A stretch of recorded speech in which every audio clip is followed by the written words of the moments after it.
మహిళ ఒంటరిగా ఉన్న విషయాన్ని గమనించి ప్రియుడు మణికంఠ ఇంట్లోకి వెళ్ళాడు. ఆమెతో గొడవకి దిగాడు. వారి మధ్య మాటా పెరగడంతో ఇంట్లోని కత్తిపీటతో గొంతు కోసేశాడు. అరుపులు విని కిటికీ అద్దాలు పగలగొట్టి చూడగా ఈ దారుణం వెలుగులోకి వచ్చింది. తీవ్ర గాయాలతో ఉన్న శ్రావ్యను ఆసుపత్రికి తరలించారు.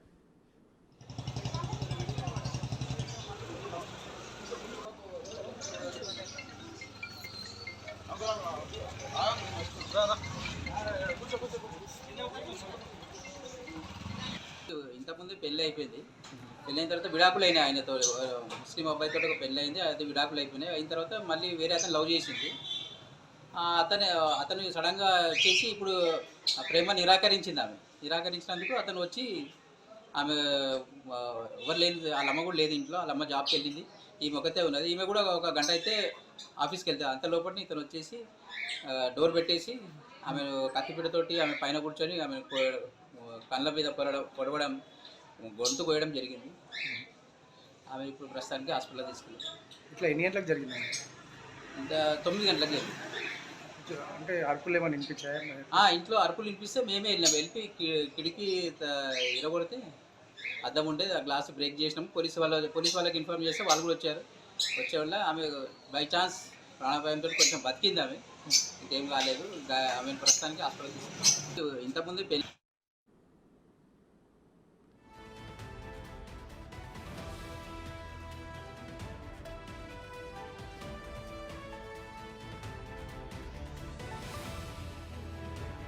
మనం బ్రేకింగ్ న్యూస్ చూస్తున్నాం. హైదరాబాద్ చిత్రినాకలో దారుణం జరిగింది.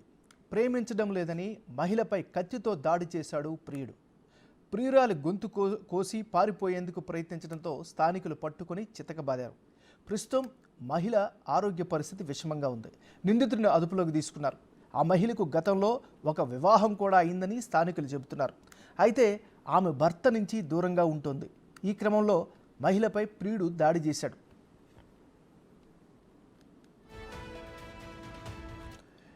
ఈ ఘటనకి సంబంధించి మరింత తాజా సమాచారం అందించేందుకు మా రిపోర్టర్ సుజాత ఆ ఘటనా స్థల దగ్గర నుంచి ఉన్నారు. లైవ్లో అందించేందుకు సిద్ధంగా ఉన్నారు. సుజాత, చెప్పండి, అసలు ఏం జరిగింది? ప్రస్తుత పరిస్థితి ఏంటి? ఆమె బంధువులు ఎవరైనా స్పందించారా? ఆమె ఆరోగ్య పరిస్థితి ఏంటి? ప్రస్తుతం మనం చిత్రినాక పోలీస్ స్టేషన్ పరిధిలోని శ్రావ్య ఇంటి వద్ద ఉన్నాము. తనకి గతంలోనే 2019లోనే పెళ్ళైనట్లు తెలుస్తుంది. అయితే గత కొన్ని నెలల నుంచి కూడా భర్తకు దూరంగా ఉంటుంది. డివోర్స్ కూడా అప్లై చేసింది. మొదట లవ్ మ్యారేజ్ అయినట్లుగా కూడా తెలుస్తుంది.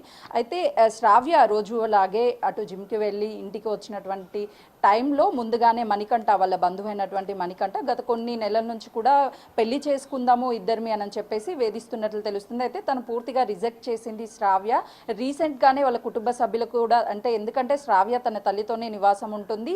అప్పుడు వాళ్ళ అమ్మగారికి చెప్పినా కూడా సరే అని చెప్పేసి ఈ విధంగా గొడవలు అవుతున్నాయని కొంతమేరకు దూరంగా ఉండడానికి ప్రయత్నం చేసినప్పటికీ ఈ రోజు శ్రావ్య కంటే ముందుగానే, అంటే ఎప్పుడైతే శ్రావ్య అమ్మ ఇంట్లో నుంచి ఉద్యోగం కొరకు బయటకు వెళ్ళిందో అప్పుడు ముందుగానే ఇంట్లోకి వచ్చి అటు మణికంఠ ఇదే ఇంట్లో ఉన్నాడు. అయితే శ్రావ్య జిమ్కి వెళ్ళొచ్చి లోపలికి వచ్చేసరికి మణికంఠని చూసి ఎందుకు ఇక్కడికి వచ్చావు, ఈ టైంలో వచ్చావు అని అడిగితే మాట్లాడాలి అని చెప్పేసి మొదట కూర్చొని మాట్లాడారు. ఇద్దరి మధ్య కూడా తీవ్రంగా వివాదం చోటు చేసుకుంది. ఆ తర్వాత మణికంఠ, నువ్వు ఎవరితోనో చాట్ చేస్తున్నావు, అదేవిధంగా మరొకరితో రిలేషన్లో ఉంటున్నావు, నన్ను పెళ్లి చేసుకోవాలి అని చెప్పేసి శ్రావ్యాన్ని ఫోర్స్ చేశాడు. కానీ శ్రావ్య ఎక్కడ కూడా ఒప్పుకోలేదు. నాకు మొదటి నుంచి కూడా నువ్వంటే ఇష్టం లేదు, నేను పెళ్లి చేసుకోను అని తిరస్కరించినప్పుడే అక్కడ ఉన్నటువంటి కిచెన్లోకి వెళ్ళి కొన్ని వస్తువులను కింద పడేసి తర్వాత తీవ్రంగా వాగ్వాదం చోటు చేసుకుంది.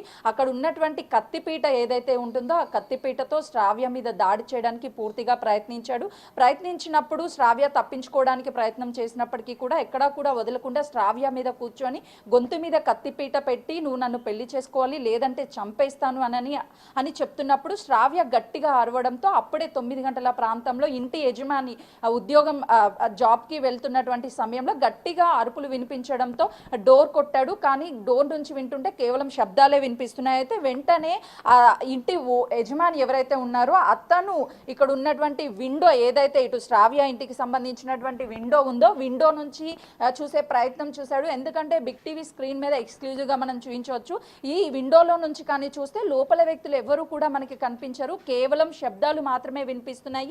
ఆ సమయంలో ఈ విండోకి సంబంధించినటువంటి గ్లాస్ ఏదైతే ఉందో ఆ గ్లాస్ని పూర్తిగా బ్రేక్ చేయంగానే అక్కడ ఉన్నటువంటి పాల ప్యాకెట్, మనకి కింద పడినటువంటి పాల ప్యాకెట్ కూడా కనిపిస్తుంది.